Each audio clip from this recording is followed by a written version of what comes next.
Hi, this is Lloyd Jean Finella of Women's Station Channel, and I just wanted to spend some time with you today to do an update on my eye situation. So I'm calling it Eye Update. And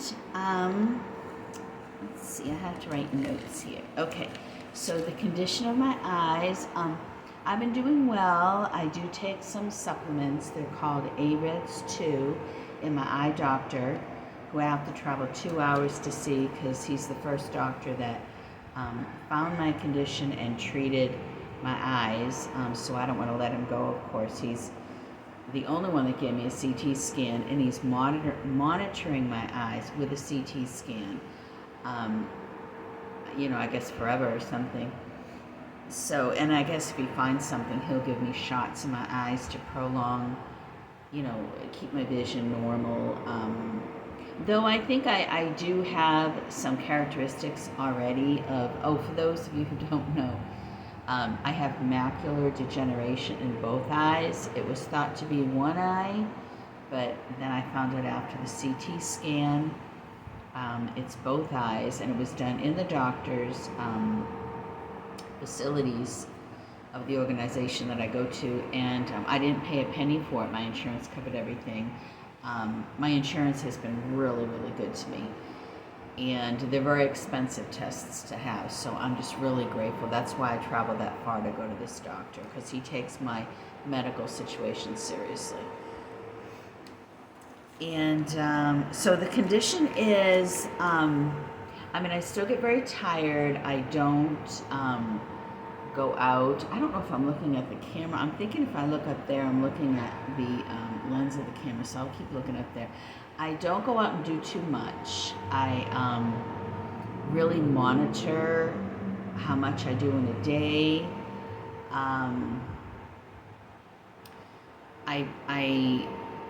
I can't believe how much I cut out of my day, yet I feel like I get a whole lot more done, and I kept thinking to myself, what was I doing to feel that, I might have been getting more done before? And I think what it was, I had this kind of rush effect on me versus just sitting back, relaxing, and just giving into the situation.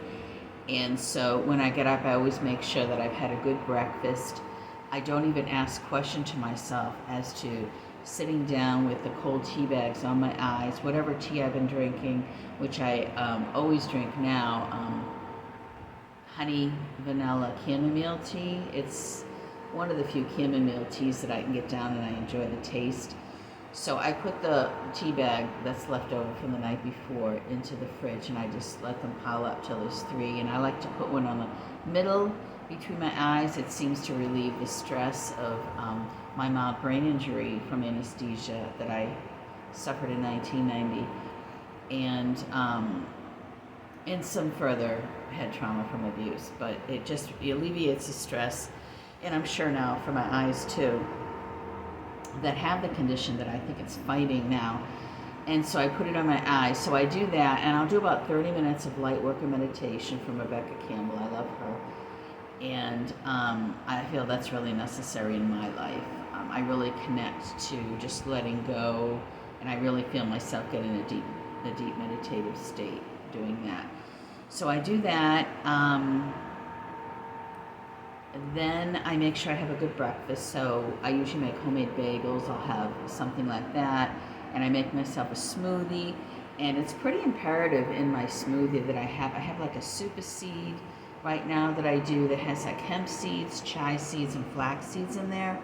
And then I do another half a tablespoon of flax seeds. And not only does the flax seeds keep any kind of pain from my calves, which I guess us women get when we're getting older, but it gives me the energy that I need to really function, especially fighting the fatigue from the condition of my eyes that I think is connecting with my mild brain injury. So, I am seeing, well, like I said, I can feel the difference in the situation with me, and I think that the way my eyes might take this condition might be different to someone who doesn't have a mild brain injury. And so I think that might be what's going on, because when I got the mild brain injury initially, I was just really fatigued. I had always been going to the gym, and I would walk to and from the subway station when I worked in New York City to get to work, and that didn't even faze me. And I would have to sleep like 12 to 15 hours after I would work out at that time, and I knew there was something wrong. My weight was hard to keep down, where I had always fought to stay real thin, and I probably too thin, some people would say. But I just, I started having problems with my metabolism. So I guess that's probably a trait too, I suppose, of what the anesthesia did to my body. Not to mention I had mild physical impairments from this, which is mild hemiparesis on my right side, and a very mild drop foot. It's just my big toe, where I was actually poked with a needle when I went to the doctors at Massachusetts General from a like an intern neurologist. That's where they were sending me to, and I should have never gone there. And she just, did not want to go near that. I could see her eyes popping out of her head, and so, it was obviously a huge malpractice, and so I really never got any kind of rehab, and I was treated absolutely horribly, possibly almost sold into human trafficking, whether this was why this was done at the irreputable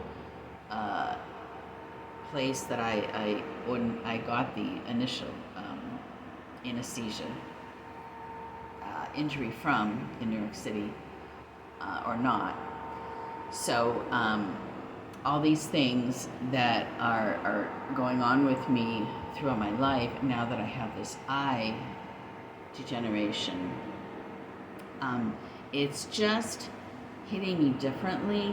And what I first started noticing is when I would go to cross the street, I wouldn't see cars that were coming by. And I noticed it on my left side, and I started, I would look to cross the street, look to the left, of course, look to the right. And even though there was an image of a car coming, in my mind wasn't processing the depth. I think I learned today, I went to a guidesdog.com webinar where Jake Koch, K-O-C-H, is the community outreach, I think director would be the proper position to call it. And now my eyes are settling on myself, so I don't know where I've been looking, but I'm sorry. But yeah, I almost got hit by that car, and it was like it brushed by me, and I realized that, and I thought back after, I said, now I saw that car, but it didn't register in my mind, and I didn't know really how to look at that. I knew there was something going on. I thought maybe I'm really tired, maybe my head injuries from my head trauma from abuse are affecting me more. Maybe it's a condition that's coming on from that, because I really didn't know what was going to come on from that. Since all that happened to me, starting back in, where I really actually got it, not that I was not running from abuse before then, but about from 2009 on through 2011. And so I just kind of attributed it to that, yet I was really scared, and I knew at that point I had to really be careful that I wasn't too tired when I went out, which was something I already had incorporated into my routine in life. But it was just different now, and it just progressed onto this horrible fatigue in my head, and it was unbearable, and it was almost painful. That's why I'm so glad I found this doctor, because I the supplements I take and the better eye care between prescriptions and the contact lenses, and they're so much better. I'm doing better, and I know that I have to keep really healthy food in my body to make sure that I have the energy, not only from the fatigue I'm fighting from my head situations, but now my eyes just really seem to be connecting in there. And it can be really scary. It can be a really scary point, to go through. But that's where I'm at with my condition. And I did mention I went to a webinar today with guidedogs.com. And it was really, really interesting. But before I get into that, I do have rides still with my insurance company, which I'm extremely grateful to. It takes 90% of the stress out of my life because I'm not panic stricken. I started having kind of panics a little bit, not panic attacks, but just, feeling a little bit of panic through me, thinking, oh gosh, what if I get tired? I need to go to the store, which was happening a lot. And, I need to deal shop. I need to shop for the sales. I need to be at these stores where the sales are. Food is extremely expensive. And, that was one of my things. I couldn't just, order stuff online, what I want to order, when I want to order it. So that really took care of that. And now they might even be taking me to doctors that are further away, which I really hope they do. Because once I find someone who gives me good care, I want to stay with them. I really think that's important. My mind is really tuned in to what's best for me, and I'm not going to walk away from a situation that I'm getting the best of care. So, and it's hard when I have to take a train in someplace, and I can't be getting up really early in the morning, because if I have to go through the entire day with so many different forms of transportation to get there and then come back home later at night, my body just won't tolerate it. I mean, I'm to the point now where my body's telling me, you're not going to be able to do it. So just start thinking about what you can do. So they really have been good to me. I was going to just go in later and then try to rush over, get there. And getting there wasn't bad to an appointment. That would be far away. But then it's getting back home. So it's the way the public transportation far away would take me. I would usually miss the earlier ride and then have to take the later ride, whether it's train or bus.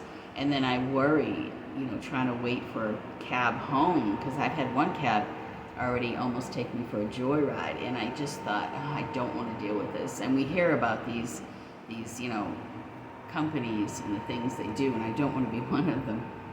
I can't imagine, if I lose my eyesight to have a service dog. And I mean, the dog's not trained to attack people. I'm thinking, what's going to happen? I mean, I really look over my shoulders when I go out. Certainly won't be wearing cleavage tops. But I mean, when you're going to hop on the back of one of these ride situations that we call up that are on all these apps, I mean, I'm not going to be able to, be as not witty, and be as cautious and aware as I've been. But anyway, that's just if my sight does go down that road. But so my rides are good, and the doctor's good. My resources. Okay, so the dog webinar. So I did go to the dog webinar, and I thought that it's a good thing to do to prepare myself if I do justify as legally blind. And like I said, I don't know. It just got brought up today. I just brought it up today in the webinar about my mild brain injury, and someone else did too, about the head injury and how it's affecting their sight. So, they actually said to me after all that, and Jake said this to me, just fill out the application, leave the medical alone, and we'll take it from there. So I obviously will put down the names of my doctors and the eye doctor. But that just left a huge sense of relief upon me, where so many doctors will run away from forms with me because of the way I was injured, and then it was ongoing, and you don't know who's participating and who didn't participate. I mean, sexual abuse is huge. It's a huge market out here. So, I mean, no one wants to get their hands on that, and if they're in it for whatever level or reason, they obviously don't want to go near that. So, and then abuse is another thing, period, people just don't want to get involved with. If you've had injuries from that. So my situation is really complicated. So that left a huge sense of relief. The only problem with that is that my son is allergic to dogs, and I'm really sensitive to his body, to that, and I always have been. So for me to take a dog on in my life, and he comes over to visit me, and I suppose I could have him not come in my apartment where there's a lot of dander. I don't think I could even wash the dander off my clothes enough, because it just gets all over your apartment. That would bother me. And he's not highly allergic to dogs, mostly cats, and he is around his other friends' pets, but I can't even for a moment, feel comfortable with him being in that situation of discomfort. So that's my only problem right now, is this agency that I feel very comfortable with, and they take care of the dog for the life of the dog. I don't have to worry about any of his care. They make sure they do everything like the place that gives me rides, even, they have a social care department that called me, and they work with these people. And they actually called me, I'm assuming by accident, on the same time that I was watching the webinar. And they referred me to Guide's Dog, which I didn't know it was Guide's Dog. No, wait a minute. Whatever I said before, guidedogs.com. I didn't know that exact name. I forget how I came upon Jake Koch's organization. So they will fill out the application for me, though I do want to go through, I think Guide Dogs, through Jake Koch's, where he does it.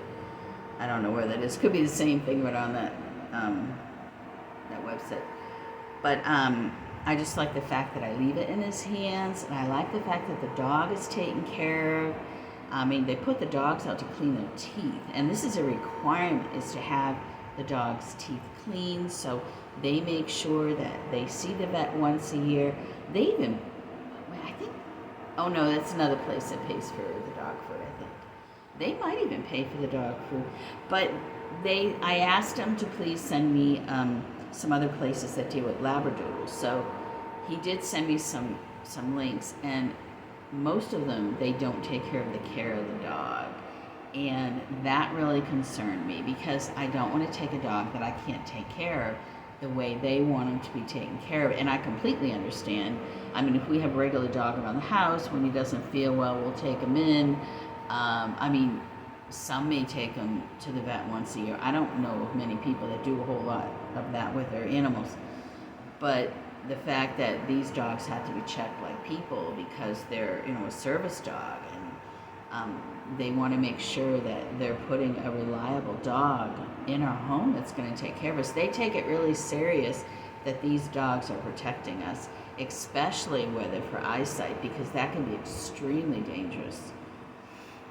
So that's where I'm at with that, and I'm not legally blind right now. I mean, I don't know. I mean, like I said, I have a situation with my brain. I don't know where that's going to lead me. I probably will know further down the road, maybe even a few months, as to where my condition's at, as it stands now, with like a guide dog or in my eyesight. So, but right now I'm just taking it easy. I'm not doing too much. I make sure that I get rides, or if I take public transportation, that I'm up for it. And there is a movie called, which they refer to us, and I thought it was cute to tell you guys, Pick of the Litter. And it is at Prime Video, I saw, and I had Prime Video. It's also at Tubi, free. I noticed. I searched online. I hope it is. I didn't go in there, but I did go into Prime, but I didn't sign in, so I'm assuming it's still there. But that's where it shows it is. So I'm going to watch that today. I don't know if it's a movie. Oh, I think it's on Disney too. And I believe that Jake said that's where they came about. Now, I don't know if he just means the storyline of it, or it actually came from their organization. But, these people do this for you for free. They don't charge you a thing. So, I mean, there's all different visual impairments that can happen with someone that they can have difficulty with seeing. Quite honestly, I don't think there was one person in there that was completely blind. It was all either retina conditions or head injuries, and then situations that you're born into, maybe you didn't have full sight. So I found that really interesting. Everybody has their own story, and I understand legally blind does not mean that you can't see. It just means you're impaired enough to have a problem with your routine in life, so they want to keep your life safe. So that's where I'm at. I thought this was really interesting. I really wanted to share it. I said I've got to do something on this, because I'm just filled with so many feelings that I can't put into words, and the anticipation of something new is always exciting to me. And like I keep saying to myself, okay, Lori, once this challenge or situation is done, it's not really ever done, because let's just say my diagnosis goes to its full extent and all I see is black. Well, am I going to get tired of just seeing black? And then of course fear would come to me at that question, and then I would say, of course I'm going to get tired of it, and then tears are going to come. But, I think of everything I've been through, and like I'm seeing as much beauty as I can now. And I get a little sad when I'm a little tired because I really had things planned to get up and go out and see things. And if I'm a little too tired, then I can't do that. But I'm going to still try. And like I'm taking some art history classes through the Barnes Foundation, which I'm so grateful they're scholarshiping me to this. And I want to get into my brain and mind as much as I can about the most important thing to me, and it's in my heart to know where creativity comes from. And I've learned this through the Barnes Foundation, and I really needed to know where that craving in my heart was, and now I know. So I'm doing as much as I can to fill all these cravings, so that way it's almost like being flexible. With me doing my yoga on my yoga trapeze, hanging upside down, I can do it for over a minute now.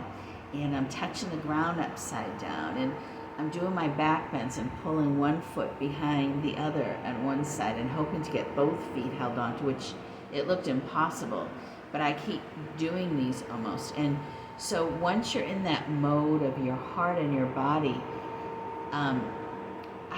you really don't need to see. And I'm so grateful that I know how to fall into myself in such a beautiful, graceful way that I feel the beauty of me, and I feel like that's all I need.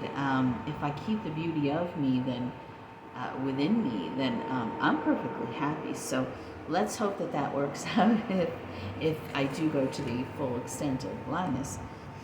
But there's also a docu-series on, I don't know if it's on Pick of the Litter or on guidedogs.com, but that was part of the webinar. So yeah, in Unfamiliar Excitement is what I wrote down for the name of this video, because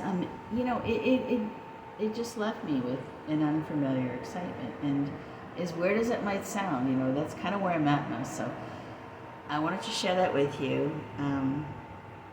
So that's my eye update. So thanks for listening. Lori Jean Finella, Women's Station Channel.